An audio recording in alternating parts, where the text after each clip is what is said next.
사랑하는 사나 친구들 반갑습니다. 여러분과 함께 월요일 말씀을 묵상할 최혁중 목사입니다. 어제 말씀에 이어서 소발은 계속해서 자신의 기준으로 욥을 정죄하고 판단하는 모습을 보여줍니다. 욥을 악인으로 단정하고 악인의 몰락과 그 결국에 대해 이야기하는데요. 함께 말씀을 살펴봅시다. 오늘의 주제는 인생 별점입니다.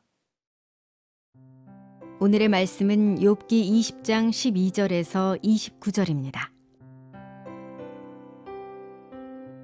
악이 그 입에 달아 그가 그것을 혀 밑에 숨기더라도 그가 그것을 아끼고 아껴서 버리지 못하고 입속에 물고 있더라도 그가 먹은 것은 뱃속에서 변해 그 안에서 독사의 독이 돼 버릴 걸세. 그는 자기가 삼킨 재물을 뱉어낼 걸세. 하나님께서 그것들을 그 뱃속에서 토해내게 하실 걸세. 그가 뱀의 독을 빨고 독사의 혀가 그를 죽일 걸세. 그는 흐르는 시내, 꿀과 젖이 흐르는 시내를 보지 못할 걸세. 그는 그토록 애를 써도 자기는 먹지 못하고 돌려주어야 하고 자기가 장사해서 얻은 이익을 누리지 못할 걸세. 그가 가난한 사람들을 억압하고 내버려 두었으며 자기가 짓지도 않은 집을 강제로 빼앗았기 때문일세. 그 뱃속이 편안할 날이 없을 것이고 그가 원하는 어떤 것도 갖지 못할 걸세. 그가 삼킬 만한 것이 아무것도 남지 않고 그리하여 그가 잘 되는 것을 누구도 볼 수 없을 걸세. 그는 풍족한 중에도 모자라고 모든 악한 사람의 손이 그를 덮칠 걸세. 그가 자기 배를 채우려 할 때 하나님께서는 그를 향해 타오르는 진노를 쏟으시고 그가 먹고 있는 가운데 비같이 퍼부으실 걸세. 그가 철무기를 피해 도망치겠으나 강철로 된 활이 그를 관통할 걸세. 그가 몸에서 그 화살을 빼내면 번쩍거리는 화살촉이 그 쓸개에서 나올 것이고 그리하여 공포가 그를 덮칠 걸세. 그의 비밀스러운 곳에 모든 어둠이 드리우고 피우지도 않은 불이 그를 태워버리며 그 장막에 남은 것을 삼켜버릴 걸세. 하늘이 그의 죄를 드러내고 땅이 그를 대적해 들고 일어날 걸세. 그 집이 융성해지기를 그치고 그분의 진노의 날에 그 재물들이 떠내려갈 걸세. 이러한 것이 하나님께서 악인에게 주신 몫이요 하나님께서 그들에게 정하신 유업일세. 오늘 본문은 소발의 두 번째 변론 중에서도 후반부의 내용이 기록되어 있습니다.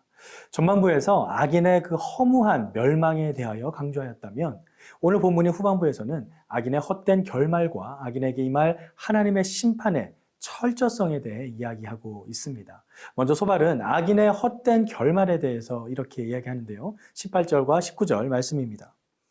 그는 그토록 애를 써도 자기는 먹지 못하고 돌려주어야 하고 자기가 장사해서 얻은 이익을 누리지 못할 걸세. 그가 가난한 사람들을 억압하고 내버려 두었으며 자기가 짓지도 않은 집을 강제로 빼앗았기 때문일세. 악인이 헛된 결말을 맞이하는 것은 그가 부정한 방법으로 재물을 축적하였기 때문이다라는 인과응보의 결과라고 이야기합니다. 특별히 소발은 악인이 마음에 족한 줄 모르고 족한 줄 알지 못하고 가난한 자를 억압하며 탐욕과 부정한 방법으로 축적한 재물은 헛되게 사라지게 마련이라고 하는데 이는 욥의 그간의 모든 번영이 결국에는 가난한 자를 압제하는 등의 그런 부정한 방법을 통해 재산을 모은 것이요. 그렇기 때문에 욥의 몰락은 하나님의 공의의 심판이다라는 의미를 내포하고 있습니다. 이는 소발이 얼마나 극심하게 욥을 악인으로 매도하고 있는지를 잘 보여줍니다.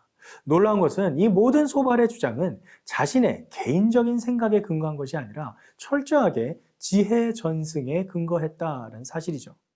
악인의 번영은 일시적인 것이요. 그 결국은 험하게 된다는 것은 보편적인 진리이며 성경의 여러 곳에서 다루고 있는 주제이자 하나님의 공의로우심에 비춰볼 때 결코 틀린 주장은 아닙니다.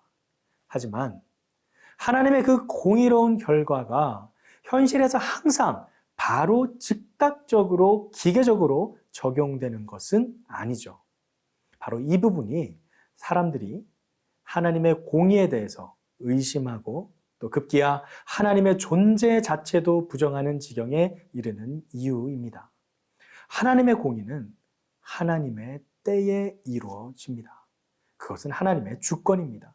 우리 인간이 어떻게 할 수 없습니다. 그런데 인간은 그것마저 모두 이루려고 하는 교만으로 인해 하나님보다 앞서 판단하고 하나님보다 앞서서 행동합니다.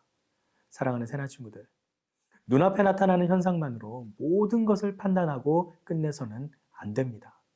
눈에 보이는 것만이 전부가 아니기 때문입니다.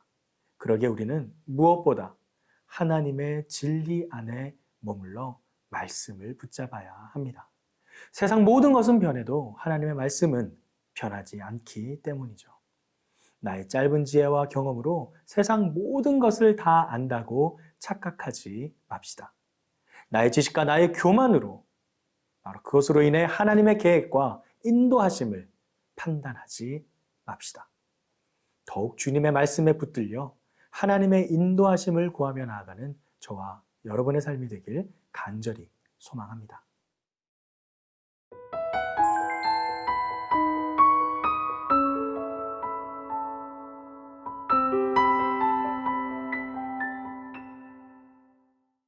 이제 소발은 악인에 대한 하나님의 심판이 얼마나 철저하게 이루어지는지에 대해 이야기합니다.